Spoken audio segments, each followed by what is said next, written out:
नमस्ते। हमारे साप्ताहिक कार्यक्रम अभय दुबे साहब के साथ बातचीत में आपका स्वागत है। कार्यक्रम शुरू करने से पहले हम सब लोगों को एक हद तक झकझोरने वाले कवि अदम गोंडवी साहब का आज जन्मदिन है। अदम गोंडवी साहब तो नहीं रहे, मेरे एक बहुत घनिष्ठ दोस्त आज गए हैं गोंडा, उनके गांव, उनकी पत्नी से मिलने और एक कुछ विशेषांक निकाल रहे हैं उसको वो करने। अदम गोंडवी साहब का बस मैं एक लाइन में करके आपसे बात कर लूंगा। ये बहुत से लोगों ने तुम्हारी फाइलों में गांव का मौसम गुलाबी है, वो बहुत ही हार्ड हिटिंग हिंदी के कवि, और शायद जो एक रेवोल्यूशन और क्रांतिकारी वाला बात थी, और बिना किसी लाग लपेट के कहने की, वो उस मेरी जानकारी में अभी के, और जो मैं जिनको मैंने पढ़ा, वो आखिरी कवि हुए थे। अबे जी, हम लोग अपनी राजनीतिक बातें करें उससे पहले आपसे 1-2 मिनट अदम गोंडवी पे, क्योंकि आप भी कभी शायद मिले हैं उनसे और शायद आपका परिचय भी है। आनंद जी, सबसे पहले तो मैं आपका शुक्रिया अदा करूंगा कि आपने अपने कार्यक्रम की शुरुआत अदम गोंडवी को याद करने से की। मैं न केवल मैं व्यक्तिगत रूप से उनसे परिचित था, बल्कि उनकी कविताओं से, उनकी शेर व शायरी जो थी उससे भी मैं काफी परिचित था। अपने राजनीतिक कार्यकर्ता के रूप में जब मैं 80 के दशक की शुरुआत में इंडियन पीपुल्स फ्रंट के साथ जुड़ा हुआ था और सारे देश का दौरा करने की जिम्मेदारी मुझे मिली थी, उस दौरान और उससे कुछ पहले भी जब मैं सांस्कृतिक मोर्चे पे काम करता था, उस वक्त मेरी अदम गोंडवी से मुलाकात हुई थी। तो लोगों ने जो बताया कि ये बहुत अच्छे कवि हैं और जनवादी कविताएं लिखते हैं। तो मैंने उनसे पूछा कि आप जरा कुछ अपनी कविताएं सुनाइए। तो उन्होंने मुझे एक अपनी लंबी कविता सुनाई जिसका शीर्षक था चमारों की गली।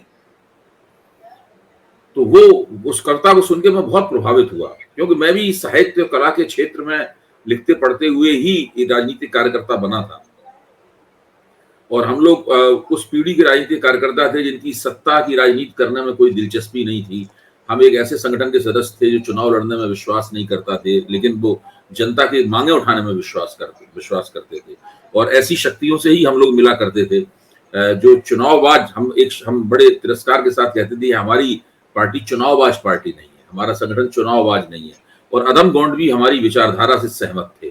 उसके बाद भी उनसे कई बार मुलाकात हुई, और जब उनकी कविताओं का संकलन प्रकाशित हुआ तो उस संकलन को मैंने खरीदा भी और उसको पढ़ा भी। वो बहुत ही उनकी अभिव्यक्ति बहुत ही शक्तिशाली और प्रभावोत्पादक हुआ करती थी। और मैं समझता हूँ कि ऐसे कवियों की ही जरूरत है। ऐसे ही कवियों के बारे में कवि केदारनाथ अग्रवाल ने लिखा था कि आज नहीं तो कल निश्चय ही चाकर कवि मर जाएगा, मुक्त महाकवि आगे कोई आग लगाने आएगा। तो अदम गोंडवी ऐसे ही कवि थे। जी जी। अब आज हम लोग अपनी पॉलिटिकल चर्चा को आगे बढ़ाएंगे।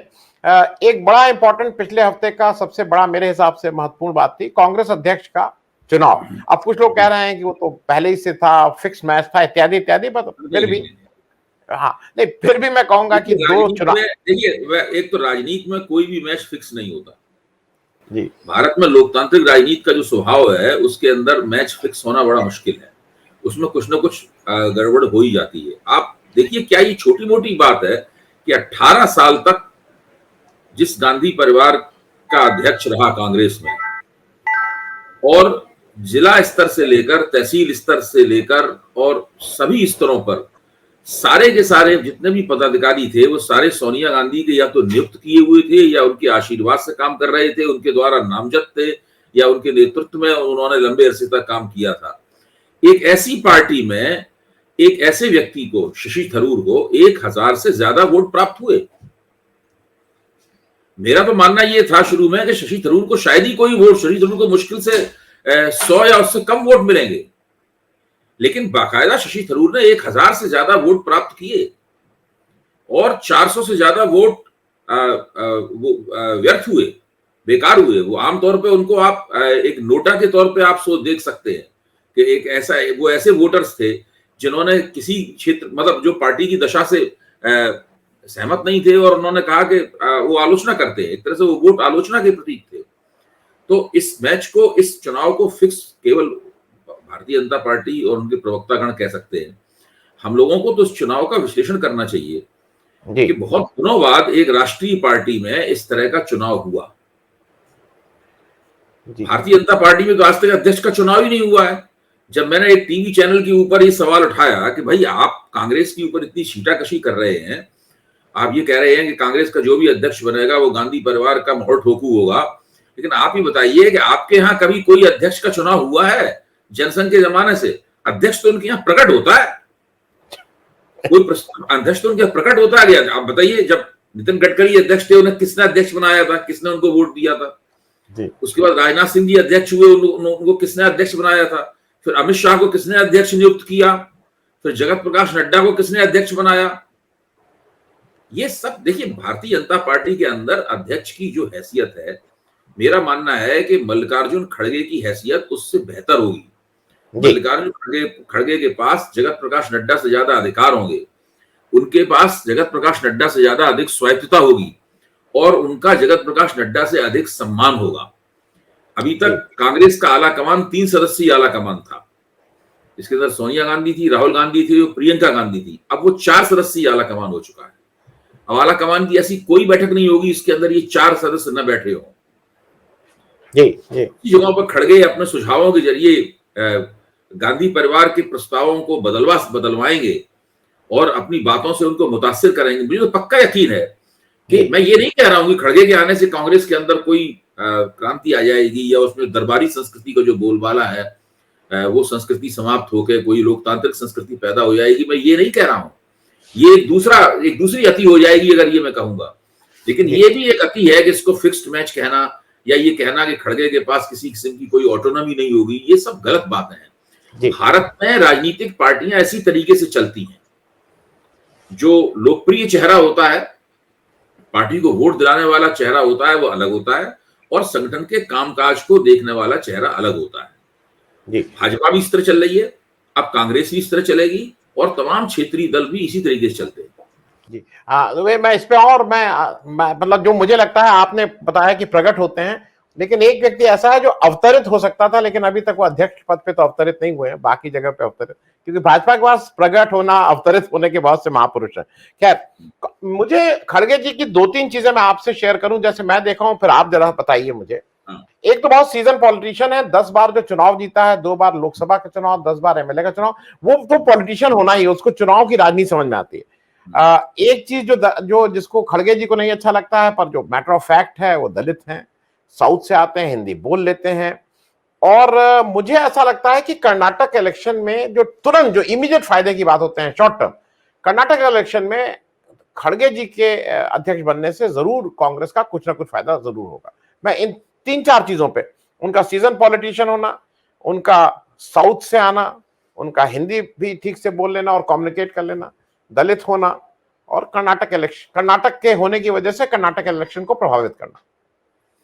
देखिए, ये सब बातें आपकी ठीक हैं, और हम लोग देखेंगे कर्नाटक चुनाव में खड़गे साहब के अध्यक्ष बनने से कांग्रेस को क्या लाभ होता है और वो लाभ किस तरीके से वोटों में ट्रांसफर होता है।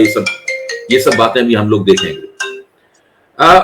मसला यहाँ पे कुछ दूसरा है। मसला ये है कि कांग्रेस को किस प्रकार के अध्यक्ष की आवश्यकता थी। मतलब खड़गे साहब की जो एक तरफा आलोचना हो रही है कि उससे बचते हुए मैं ये सवाल उठाना चाहता हूँ, और उन लोगों कांग्रेसियों के सामने ये सवाल रखना चाहता हूँ कि आखिरकार वो किस तरह के, क्या कांग्रेस को 80 साल के अध्यक्ष की जरूरत थी? क्या कांग्रेस को एक ऐसे अध्यक्ष की जरूरत थी जो कि जिसका स्वास्थ्य खराब रहता हो, जो धीमी गति से चलता हो? क्या कांग्रेस को इस तरह के अध्यक्ष की आवश्यकता थी जो कि दलित बिरादरी का होते हुए भी अपने आप को दलित नेता के तौर पर पेश ना करता हो, बल्कि जनरल कॉन्स्टिट्यूंसी से चुनाव लड़ता हो? तो खड़गे साहब के व्यक्तित्व की ये भी कुछ विशेषताएं हैं। दूसरे, खड़गे साहब लोकसभा में भी कांग्रेस के नेता रह चुके हैं, अभी वो राज्यसभा में कांग्रेस के नेता थे, अब वो कांग्रेस के अध्यक्ष थे। तो इससे बड़े 3 पद तो कोई हो नहीं सकते किसी पार्टी में। अब वो 2 बड़े पदों पर, सबसे 2 बड़े पदों पर रह चुके हैं, अब वो तीसरे सबसे बड़े पद के ऊपर है। तो जब वो उन 2 बड़े पदों पर थे, तब तो कांग्रेस में उनकी वजह से कोई बहुत रेडिकल परिवर्तन नहीं हुआ, और कांग्रेस को उसका कोई बहुत लाभ नहीं हुआ उनके उन पदों पर होने से। अब वो अध्यक्ष हैं, तो उससे उनको हम कैसे मान लें कि उससे कांग्रेस को कोई बहुत रेडिकल लाभ हो जाएगा?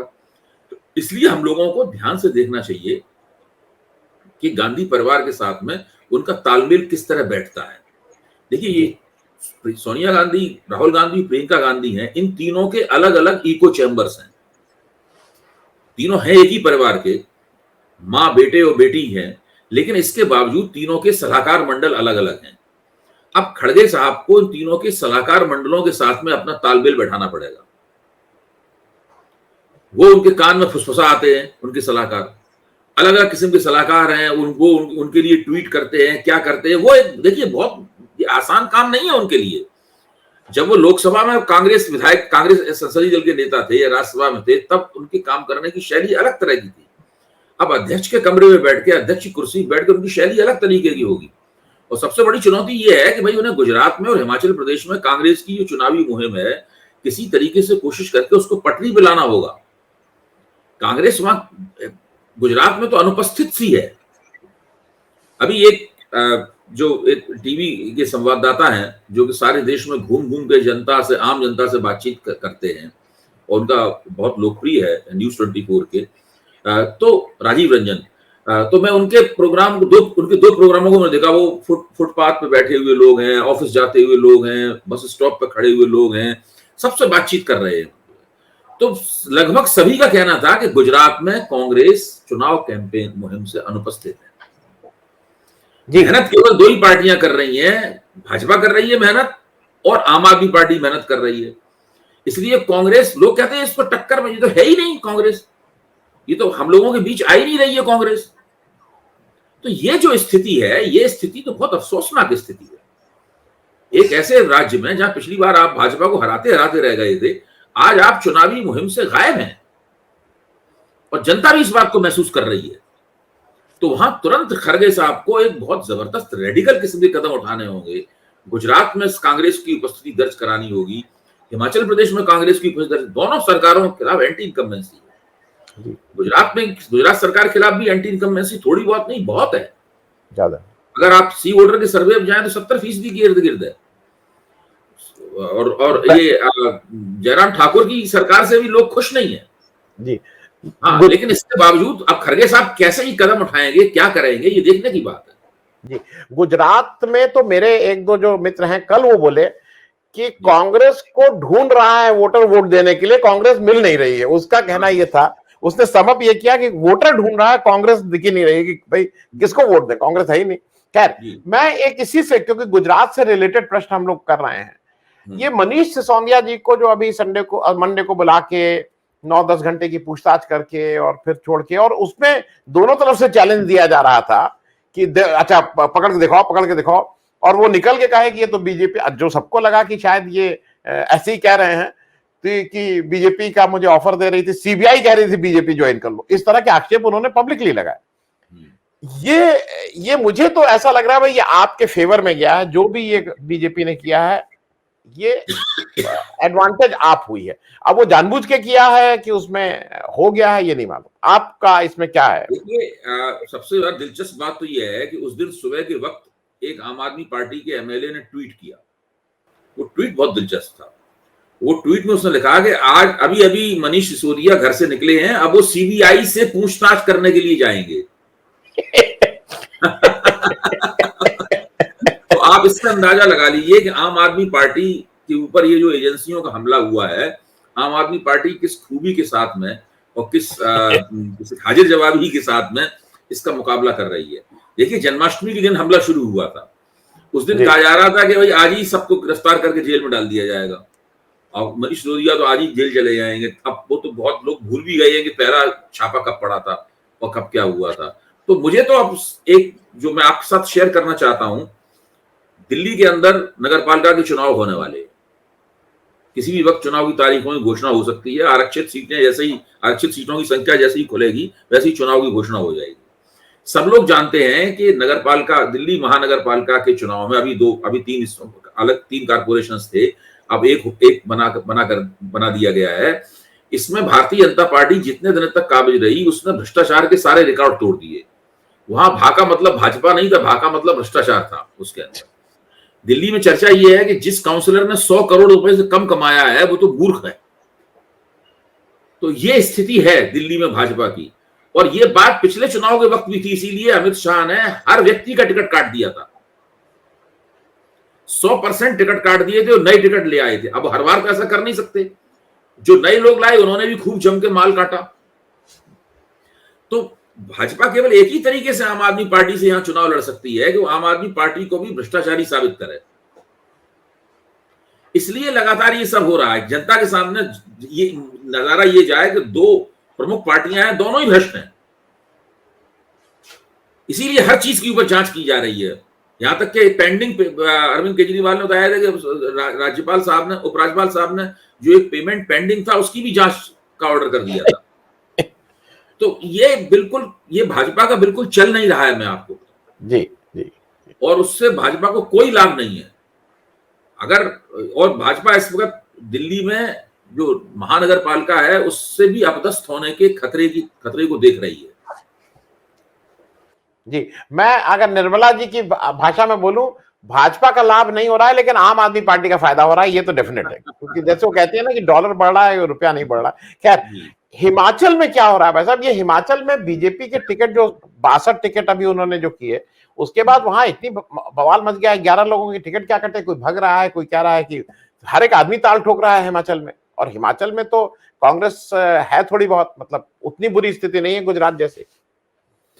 नहीं, कांग्रेस की गुजरात जैसी बुरी स्थिति तो नहीं है, लेकिन कांग्रेस भी हिमाचल में भी नेतृत्व के संकट की शिकार है। कांग्रेस के पास, आप प्रतिभा सिंह का नाम लिया जाता है, लेकिन कांग्रेस के पास जिस तरह का नेतृत्व होना चाहिए था, यानी जो पहले कांग्रेस के पास नेतृत्व था, तो उस तरह का नेतृत्व कांग्रेस के पास है नहीं। और कांग्रेस ने उस नेतृत्व को बनाने की कोई कोशिश भी नहीं की। शायद पिछली बार हम लोगों ने इस प्रश्न के ऊपर विचार भी किया था। जी, इस पे बात हुई थी, लंबी बात हुई थी। तो हाँ, तो अब वहां पर लगने ये लगा है कि भाजपा की सरकार दोबारा आ रही है। आमतौर पर ये छवि बन गई है कि भाजपा की सरकार दोबारा आ रही है, तो जिसकी वजह से भाजपा के टिकट का महत्व बहुत ज्यादा बढ़ गया है। तो जिसको आप टिकट नहीं देंगे या जो टिकट का दावेदार अपने आप को समझता है, तो वो जाहिर है कि टिकट का बंटवारा होगा तो उसके ऊपर बहुत ज्यादा गड़बड़ी और हंगामा होना ही है। लेकिन मुझे लगता है कि भाजपा में पहली बार नहीं हो रहा है। भाजपा के विभिन्न राज्यों में देखें, ये इस तरह के हंगामे होते रहे हैं, असंतोष भी करते रहे हैं, लेकिन भाजपा के पास इसको नियंत्रित करने की और इस नुकसान से बचने की युक्ति भी होती है। तो वो लोग, इसकी वजह से उनकी चुनावी मुहिम में कोई परेशानी नहीं होगी, ऐसा मैं मानता हूँ। जी, और एक वैसे ये एक नया मैं इसलिए आपसे भी ये समझना चाहूंगा, जो बाई इलेक्शन हो रहा है महाराष्ट्र में अंधेरी ईस्ट का, जहां पे लटके जी की डेथ हो गई थी, 3 बार के एमएलए थे, उनकी पत्नी को लड़ना है इलेक्शन, ऋतुजा लटके जी। अब बीजेपी जब उन्होंने रिजिग्नेशन के लिए अपनी खास दी, बीजेपी ने इतने उनके ऊपर भ्रष्टाचार की चीजें वो चल रही है, पेंडिंग चल रही है, नहीं दिया उनको, भ्रष्टाचारी प्रूव करने की कोशिश की। अब कह रहे हैं कि नहीं, हम तो इनसे बहुत वो हैं और एज अ ट्रिब्यूट, वो हम इनको अपना कैंडिडेट वापस कर ले रहे हैं।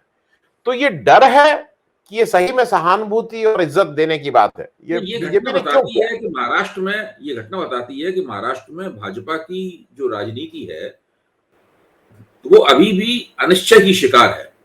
भाजपा ने जो बड़ा दांव खेला, शिवसेना में विभाजन कराया, उसके बाद फडणवीस को मुख्यमंत्री नहीं बनने दिया, एकनाथ शिंदे को मुख्यमंत्री बनाया, तो अभी भी ये ठीक है।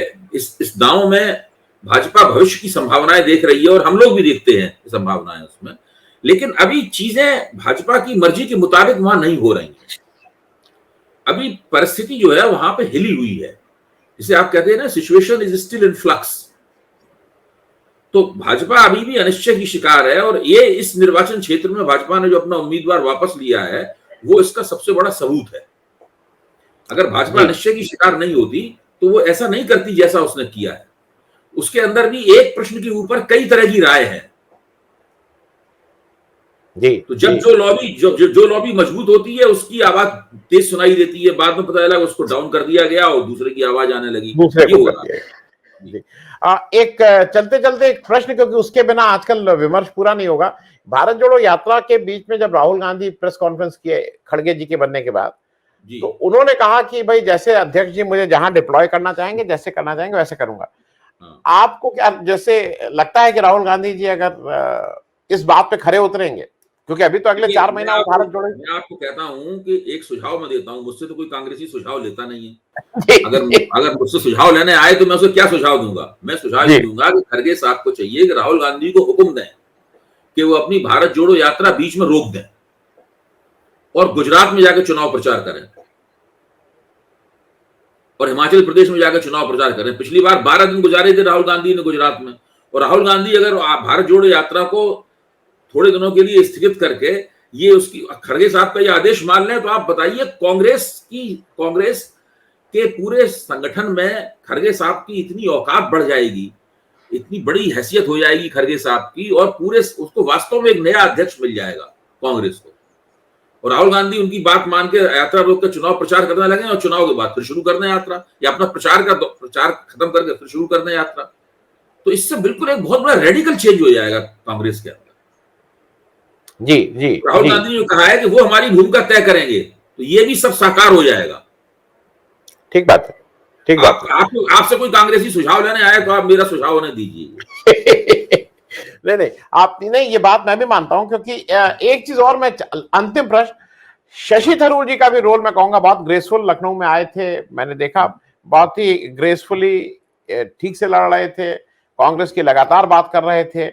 और एक इसलिए प्रश्न पूछ लूं, एक ये बीजेपी की एक आदत है हर चीज में कुछ ना, अब वो एक चलना शुरू हुआ कि वो जल्दी छोड़ने वाले हैं, वो असंतुष्ट हैं, लेकिन उन्होंने बहुत सोच समझ के कांग्रेस ज्वाइन की थी जब वो 2007 में पॉलिटिक्स में आ रहे थे। तो कांग्रेस के उनके पास अंदर सब लगातार इस बात पर दबाव बढ़ रहा है। अगर आप मणिशंकर अय्यर का आज जो लेख छपा है उसको पढ़ें, इससे पहले आप दूसरा, अभी और कोई महत्वपूर्ण बात आ रही है सामने, ध्यान आ रहा है मुझे, उनका किसी पत्रकार का, कांग्रेस के अंदर एक उनके हमदर्दों का और उसके अपने नेताओं का एक दबाव बन रहा है कि जिन लोगों ने तथाकथित रूप से आधिकारिक उम्मीदवार को वोट दिया है, और जो आधिकारिक उम्मीदवार हैं शशि थरूर, इन लोगों को उपेक्षित नहीं किया जाना चाहिए पार्टी के अंदर, इन लोगों का सम्मान किया जाना चाहिए पार्टी के अंदर। उदाहरण ये दिया जा रहा है कि जब बराक ओबामा और हिलेरी क्लिंटन में राष्ट्रपति पद की होड़ हुई डेमोक्रेटिक पार्टी के अंदर, और बराक ओबामा ने उनको हरा दिया, फिर वो राष्ट्रपति भी बन गए,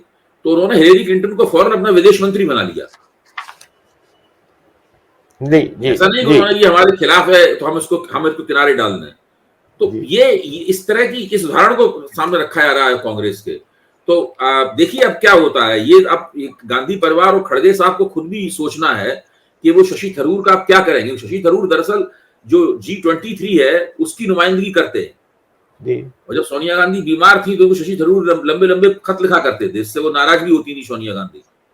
तो शशि थरूर को अगर एक बहुत बड़ी जिम्मेदारी दी जाती है, मान लीजिए उन्हें कांग्रेस का एक कार्यकारी उपाध्यक्ष या कुछ और बनाया जाता है, कुछ उनके व्यक्तित्व का, उनकी कांग्रेस के अंदर एक लोकप्रियता है, आमतौर पर मध्य वर्ग में उनकी जो पूंछ है, इन सबका लाभ कांग्रेस को उठाना चाहिए। जी, मैं चलते चलते एक लालच में एक प्रश्न आपसे और पूछ लूं, क्योंकि लालच आ गया है। एक बड़ी घटना हुई है ब्रिटेन में, लिज ट्रस ने जो इस्तीफा दिया है, और वही केस हमारे साथ के बहुत से लोग कह रहे हैं वो झोला उठा के चल दी है।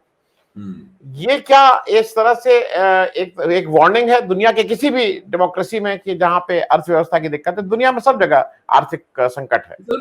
होता ये है कि ऐसा ब्रिटेन में हुआ है, लेकिन ऐसा और दूसरी जगहों पे होना मुश्किल है।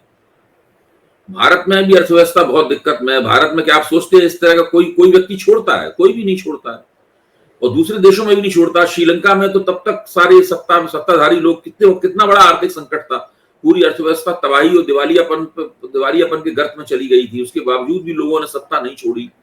तो लिज ट्रस वाला मामला अलग तरह का है, वो ब्रिटिश राजनीति और उसकी जो परिस्थितियां हैं, और वहां पे जो सत्ताधारी पार्टी है उसके भीतर की जो प्रतियोगिता है, उस प्रतियोगिता का चरित्र अलग तरह का है। उस तरह की प्रतियोगिता आपको किसी पार्टी में हिंदुस्तान में नहीं मिलेगी, आपको कहीं भी नहीं मिलेगी जी। तो वो वहां जो हुआ है वो दिलचस्प है, उसका अध्ययन किया जाना चाहिए, लेकिन वो किसी दूसरे देश के लिए उदाहरण नहीं बन सकता जी। बहुत बहुत धन्यवाद आबिद दुबे साहब ज्वाइन करने के लिए। Thank you so much. अगले हफ्ते इसी समय इन्हीं बातों के साथ फिर उपस्थित होंगे। Thank you. बहुत बहुत धन्यवाद।